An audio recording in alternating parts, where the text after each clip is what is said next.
From Walmart.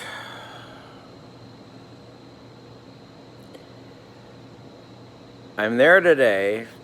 I'm walking near the electronics section, and there are some movie compilations, and they're organized by actor or actress, and you get 10 of them.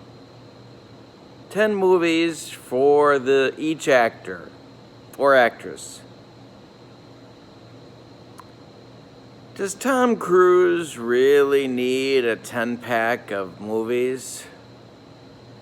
Has Tom Cruise really made 10 movies worth watching?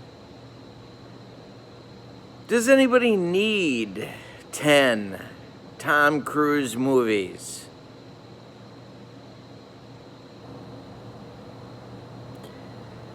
This is Kurt Berglund with the first part of a two-part demo of the Baseball Guru free baseball cards and dice simulation that is available on their website. Did I mention it's for free?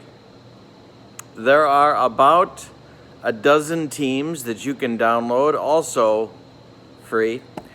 And on top of that, to download their seasons or special sets, you will find the prices to be certainly very, very worthwhile. What we're going to do tonight is to walk through the process for playing the game and to do about 3 innings of a ball game following these rules, so you can make a decision for yourself about whether or not you would like to purchase and download the PDFs and print those babies for your own use.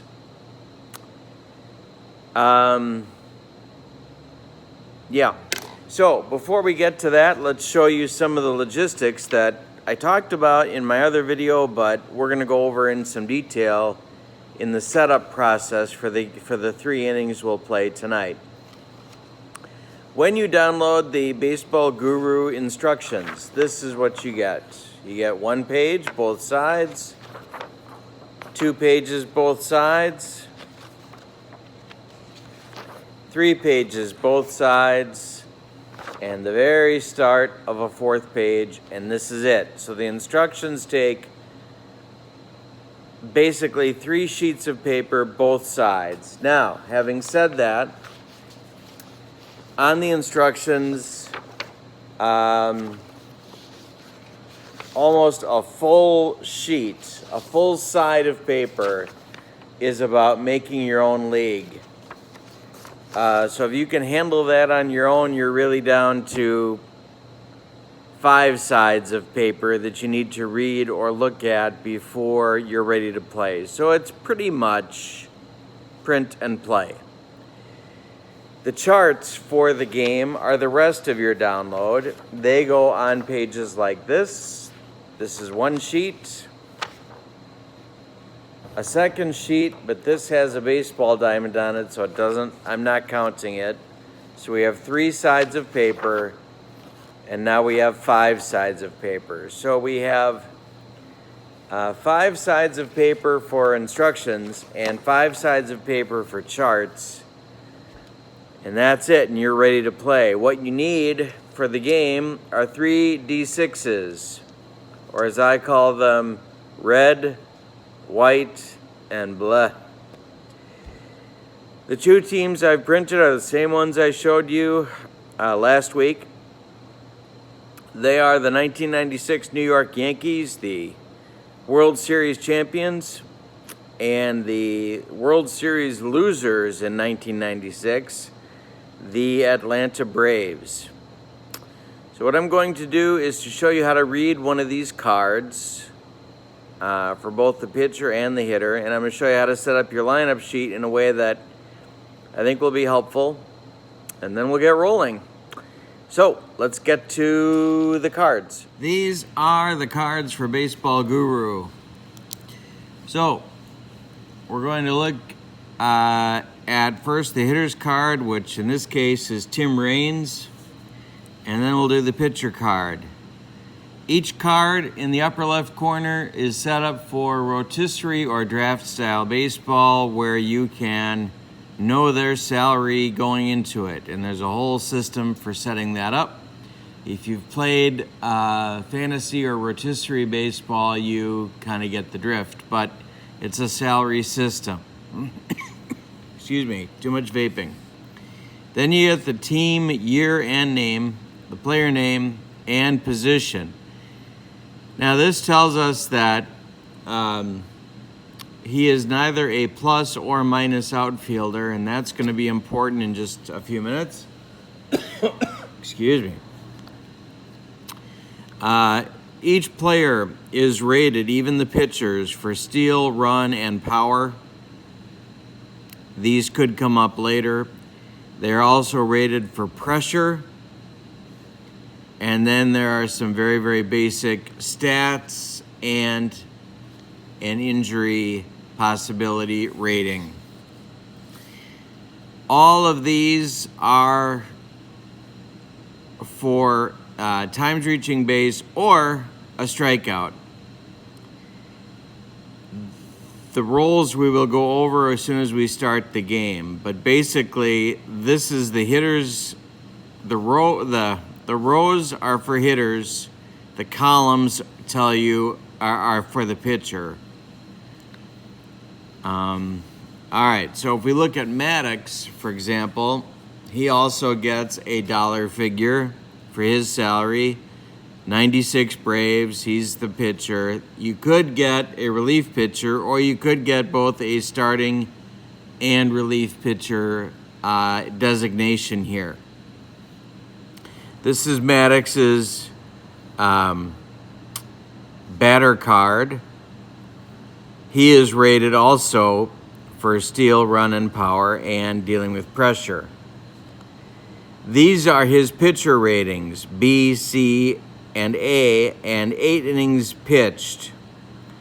If he goes beyond that, then he starts to gain first a letter. So he turns in the 9th inning, he goes to a C for hits, and he keeps the walk of the strikeout of C and the walk of A. And then in the 10th inning, he would hold the C and gain and lose a letter on the strikeouts and the walks. So he'd be a D for strikeouts and a B for walks. And then in the 11th, he would drop to a D for hits, and so on. So you rotate back and forth between the hits dropping 1 and then the strikeouts and walks dropping 1 if they go past their fatigue inning. All right, now, before we begin, I want to tell you what the charts are. If we roll between a 663 and a 665, you get a special event, or what some games call a rare play chart. You can have an injury if you roll a 666 on the batter's card, or if it's directed by a different chart. All right. On the back side, if you make an out and there's a runner on base, what happens? All of this tells you it's pretty quick and easy. If you are interested in stealing a base, it's broken out by catcher's arm, whether it's plus, neutral, or negative, and then based on the base that you would like to steal. This side is nothing, it's just a diamond. And your last set of charts are the offensive charts: hit and run, sacrifice, and a squeeze play. On the reverse side, as you might guess, your defensive strategy: attempt to pick off, infield in, outfield in, and outfield deep and or guarding the lines. All right, so those are the charts.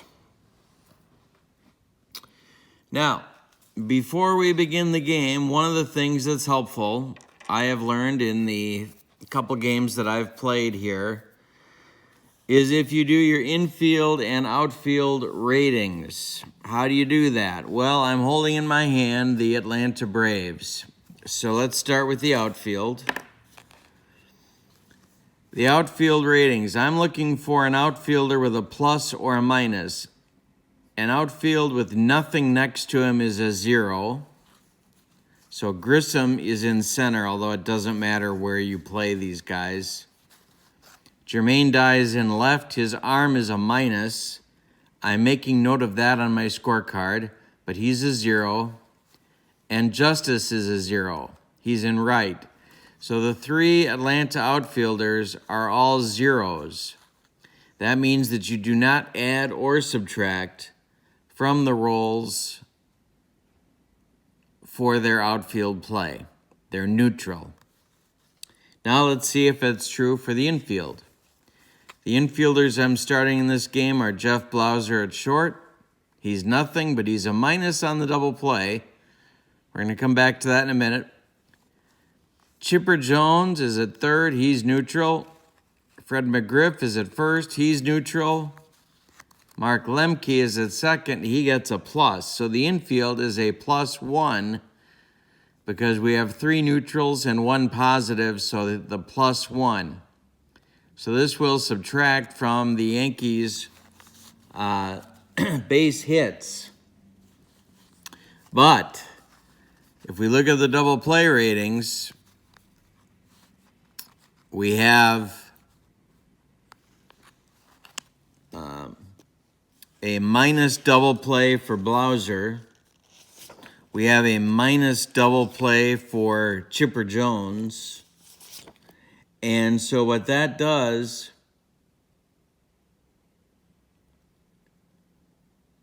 is it affects the double play chart advancing a runner. Lemke is a nothing, so we have a -2 double play for the Braves. So when the runners are advancing and they're trying to turn a double play, it's going to be difficult. Let's look at the Yankees. Their outfield has Tim Raines in left. He's neutral. Paul O'Neill in right. He's neutral. Bernie Williams in center. Also neutral. So they are neutral in the outfield. Let's look at the infield. It's Wade Boggs, neutral at third. Derek Jeter, neutral at short. Tino Martinez, neutral at first. And Mariano Duncan, neutral at second base.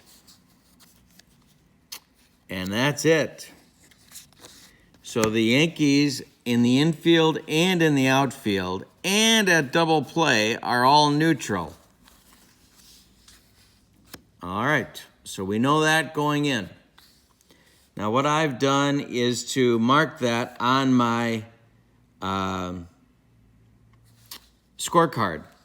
So the Braves have a +1 on their infield defense. What that means is that the last single in each column is out.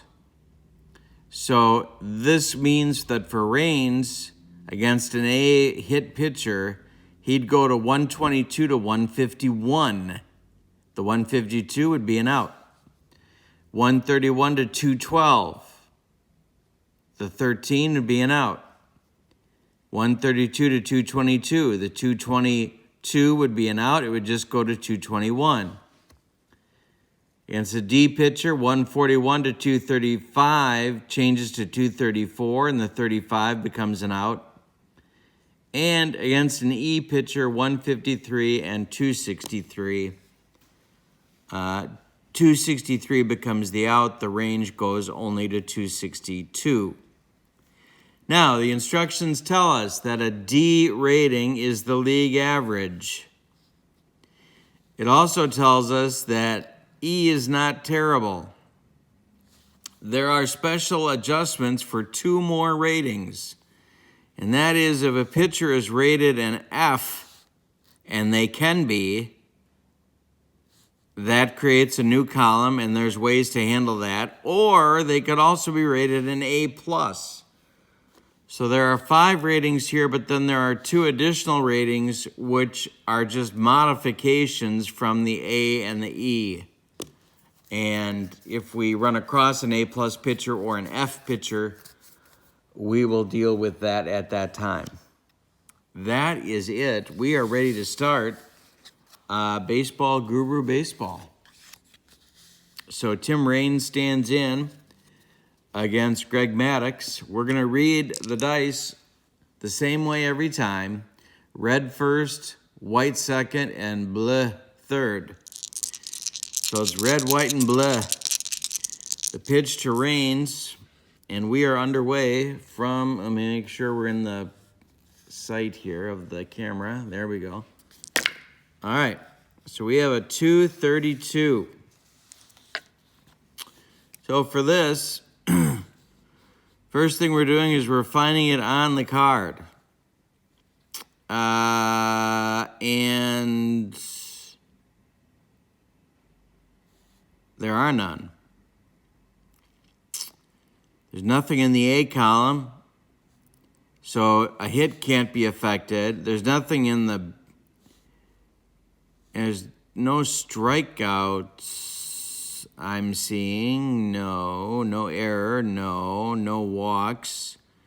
All right. So what that tells us then is that this is an out. So what happens? Well, a roll on this, and I'm getting this off of the advancing runners on an out chart. A roll from a 111 to a 262 is an outfield out. Find the power rating and determine who made the play from the chart. All right.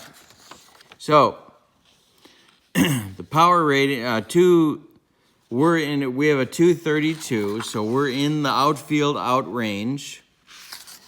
The power rating for Raines is a C. And we're going to look down here for who fielded the ball. And it's the left fielder that fielded the ball because there's nobody on base, and so there's no one to advance. So we look at fielded the ball, and that's the roll. And there's one out. All right, next is Boggs. I don't know if these lineups are right. Not going to claim that. 662 is the roll.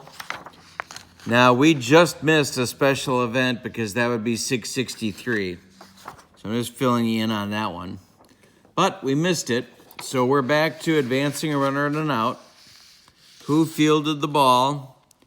662 is a infield ground out. Who fielded that one? We look at the chart, and it's the third baseman. That's Chipper Jones, throws to McGriff, and there's 2 down in the first inning. Next up is Jeter. Never heard of him. The pitch from Maddux is a 142. A 142 puts him on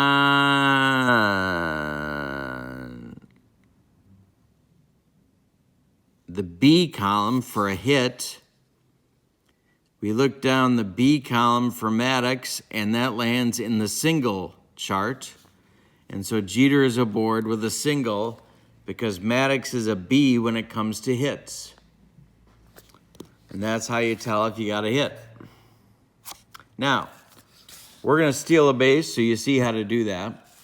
Jeter is aboard at first base. We're going to look up our catcher. Now, we know that Eddie Perez in 1996 was Greg Maddux's personal catcher. So I started him. Now, he has a neutral arm. We know that because there's no marks next to his catcher rating. So we're looking here in the middle of the chart. Use this chart with a catcher without any arm rating. That's Perez. We're going to steal second. Now, Jeter's stealing is a B. He's a B. So, a 111 to a 463, he's safe. A 464 to a 666, and he's out. So, let's see if he makes it. Maddox to the belt. Checks Jeter. The pitch home. There he goes. And it's a 543. A 543, and Eddie Perez shot him down from here to Okoboji. And that's 3 outs in the Yankee first as Jeter is shot down 2-6 if you're scoring at home. And if you are, yikes. All right, so now Andy Pettitte comes out for the Yankees to do the bottom of the first, and he will face Marquise Grissom, Jeff Blauser, and Chipper Jones. Same thing now. We're reading the red, white, and blue dice in that order. You see Pettitte's letter ratings at the bottom here. C for hits, C for strikeouts, B for walks. We get a 435. So we're looking here for a 435, and we see it's in the walks. So we're going to check for a B, see if it matches Pettitte's walk numbers. 435 is within Grissom's walk range, and it's in Pettitte's B walk column. So Grissom draws a walk, something, by the way, he hated to do when he was a Milwaukee Brewer. But let's not talk about the 90s and the Milwaukee Brewers because I'll start sobbing and then it's just a whole thing. All right, so now Jeff Blauser comes up with Grissom on first. We're not going to walk him. We're not going to have him try to steal. What we're going to do is have Blauser bunt so you can see how that works. And this is the, first we have to check Blauser's bunt rating.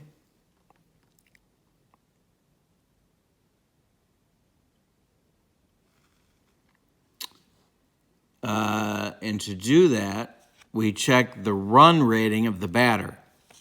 So it's a B. And under sacrifice, we're looking here. Then we look across. It could be safe, could be sacrifice, could be a fielder's choice. He could be a pop-up, which would be the hold number, or a double play. Let's see what happens here. Blauser's a B. It's a 354 I rolled, and that is a successful sacrifice. And so the batter is out, and Grissom moves up to second base, and that's how you do a sacrifice in the game.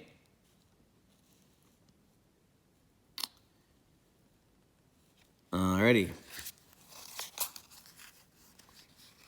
Next is Chipper Jones.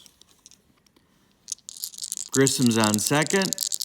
Pettitte to the belt. He throws home. It's a 651. A 651. If you play enough of this, you realize its 600s are typically nothing. So now we have an out to deal with.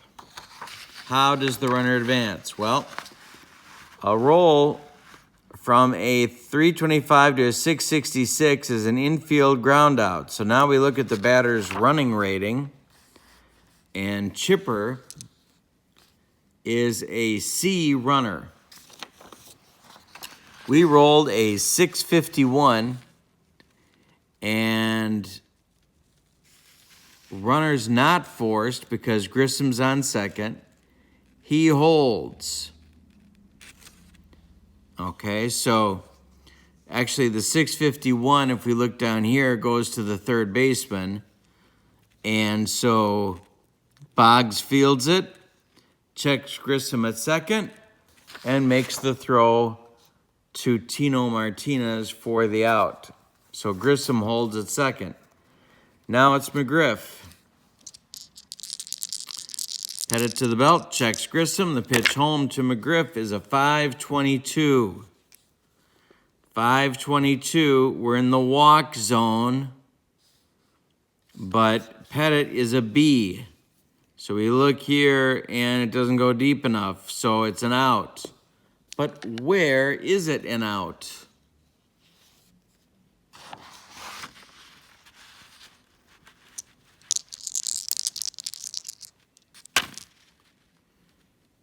I'm sorry, I shouldn't have rolled again. 522, runner not forced. That is a ground out to shortstop, and that retires the Braves in the bottom of the first. And that's one inning of Baseball Guru. All right, here come the Yankees for inning number 2. Paul O'Neill facing Greg Maddux. Then it'll be Bernie Williams, and then it'll be Tino Martinez. Again, I apologize if I'm off on the lineups. I was going to look them up, but then I didn't. So, Maddux winds and delivers to O'Neill. It's a 4-15. So we look for where that is, and that's nowhere. Almost a walk, but it's not. So now we look at the who fielded the ball chart. 415 is an infield ground out. We know that because this tells us. And then the 415 is fielded by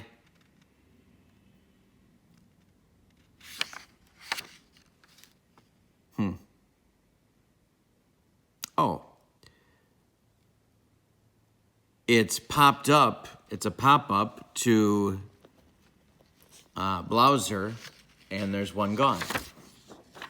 Now it's Bernie Williams. Pitch from Maddux is a 631. The 600s most often are nothing, and sure enough, that's the case on this. A roll from 325 to 666 is an infield groundout. So we're looking for 631. And it is a groundout to third base. That's Chipper Jones. He throws to McGriff. And there's 2 down. Now it's Tino Martinez.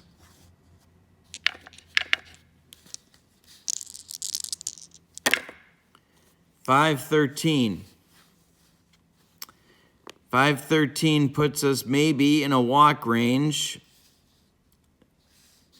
Maddux is a B, and we don't make it. So it's an out. 513 is a ground out number, and Maddux gets him on the 6-3 put out from Blauser to McGriff. So it's a 1-2-3 inning for Maddux in the second. What you should see from this point is that the interaction between the batter and the pitcher is pretty strong here. So,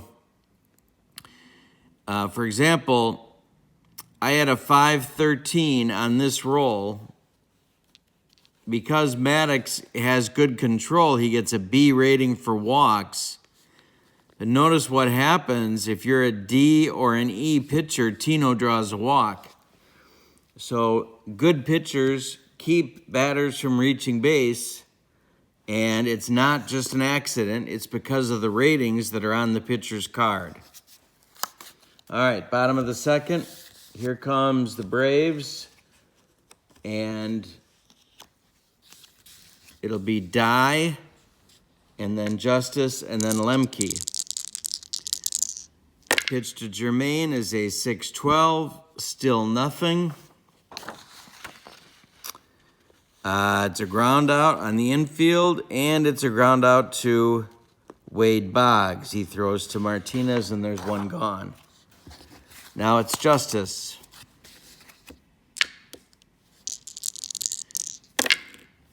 .252 for Dave. We are in the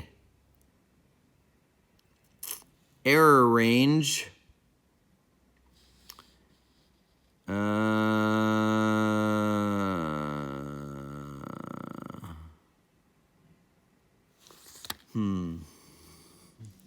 Now I'm confused.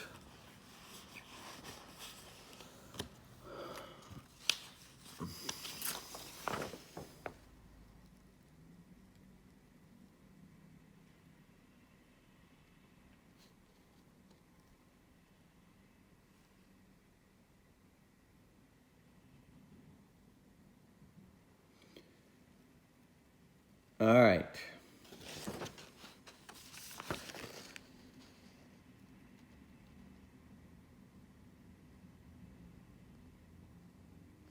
All right, so we have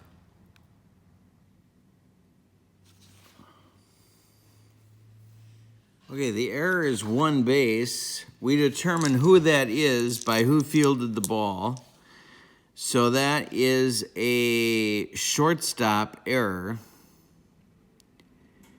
And your runners can advance further than one base based on a second roll. We don't have anybody on base at the moment. So what that is an E6 on Jeter, and Justice reaches on the error with one out. So you're treating that like they're advancing on an out because you're looking at who fielded the ball. That tells you who made the error.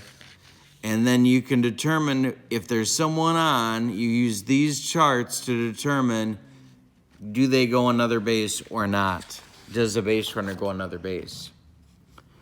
Lemke is up now. There's one out. And Pettit, 136. So 136 for Lemke. Hits are a C for Pettit. That falls within this range. So it's a base hit for Lemke.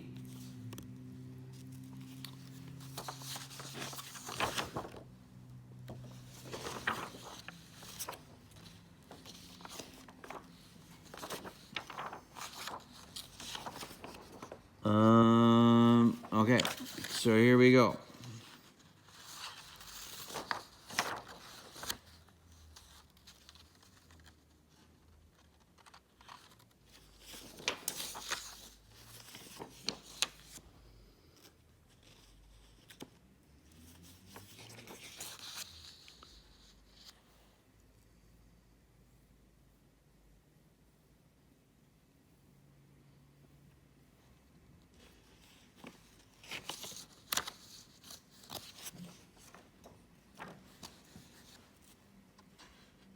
All right, so what we do in that case, when Lemke singles and Justice reaches second, we check Justice's running rating, and we go advancing runners on a hit chart. But the problem is that Justice's running rating is a D, which is not fast. And so we're going to hold him at second, but there is a chart for advancing runners on a hit, and that's what we would look at. The second thing that's important there is that you, as a manager, make a strategic decision about whether or not you are going to run the bases aggressively. If you are, you have a better chance of being safe, but you can also be thrown out as well, depending upon the outfielder's throwing arm, which is factored into the chart as well. So it's first and second now with one out in the bottom of the second for Eddie Perez. Let's see what happens with him. 2-2-5. A 2-2-5 for Perez becomes what we look at for a strikeout rating. Pettit is a C. A 2-2-5 becomes an error. All right, so now we look back at our advancing on an out chart to figure out who made the error.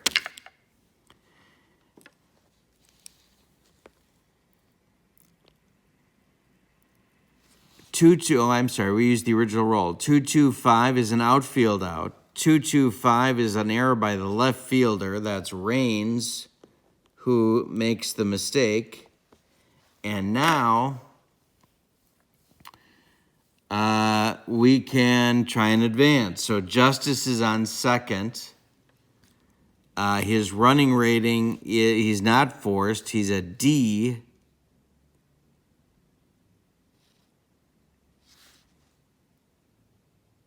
Oh, outfield, D.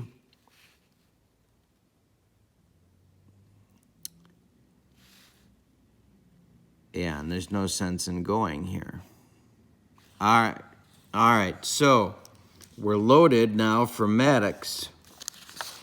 Maddox comes to the plate, 1 out, bases full of Braves, and Pettit in trouble.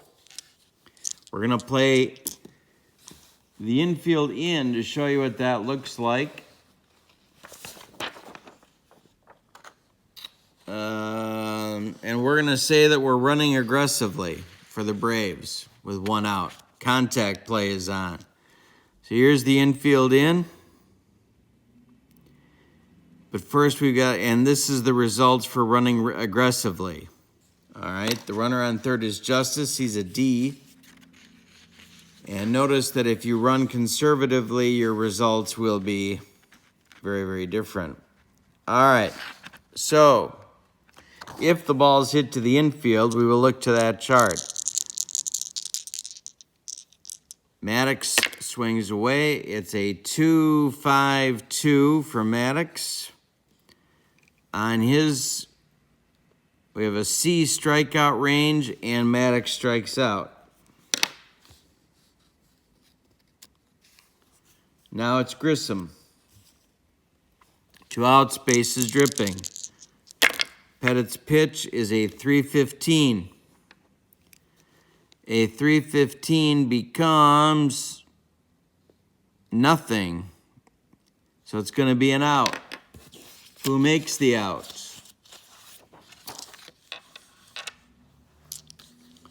3-15 is an infield ground out. And that's a ground out to Duncan. And that retires the Braves in the second. So they load the bases, but they don't score. Top of the third, our last inning in this demo. Be Girardi, Duncan, and Pettit, and then the Braves will bat. 4:25. We look down here. We're looking for his strikeout or walk number. Strikeout is a C. It's not in there. Walk is an A. It's not in there. So it's got a regular rolled out. 4:25 is an infield ground out, and a 4:25 on our chart becomes a ground out to Blauser. 1 gone. Now it's Duncan.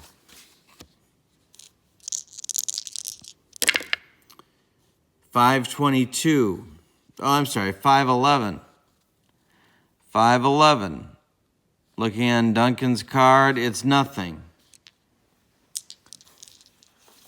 Check our chart. 5:11's an infield grounder. And this one goes to Blauser, 2nd out. Now it'll be Pettit.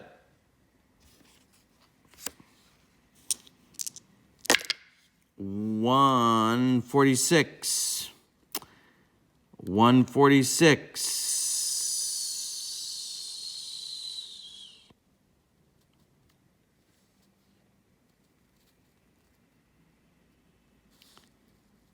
Is nothing. So we go back to who fielded it. He did make contact. It's a 146 is an outfield out, and that flies out to left. So it's a 1-2-3 third for Maddox. Go to the bottom of the third. And this will be the last half inning. Pettit will face Blauser, Jones, and McGriff.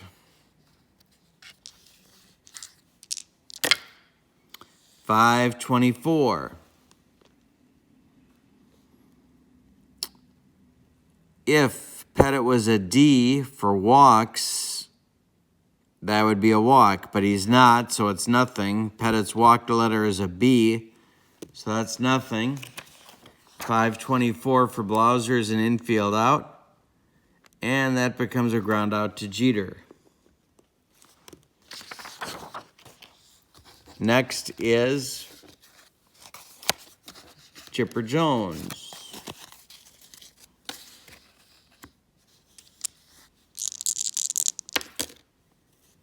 324. Strikeout rating for Pettit is a C. A 324 is in Pettit's strikeout rating, and that's a strikeout. Now it's McGriff.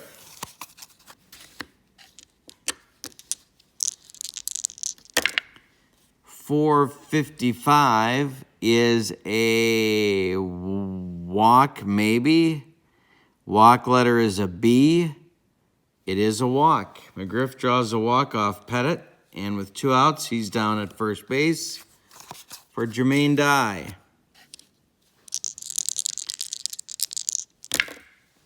.254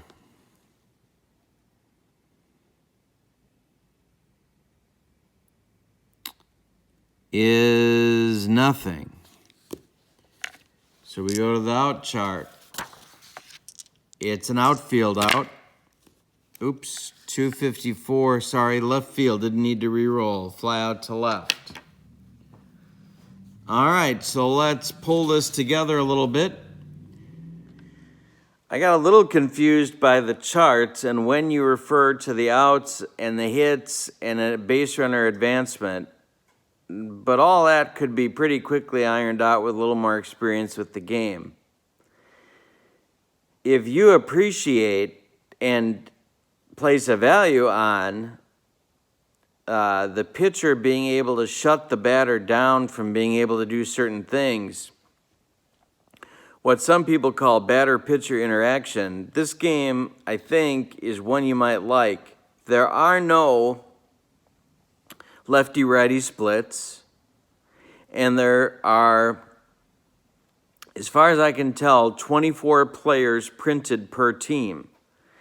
Now, either one of those are deal breakers for some folks, but if they're not deal breakers for you, this game is pretty easy to work through, and you'd find, I think, that it flows pretty well once you roll more than the two games and 3 innings that I've rolled.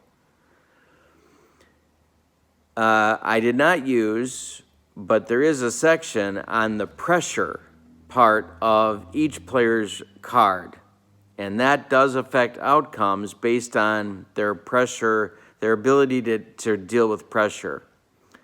It's an advanced rule.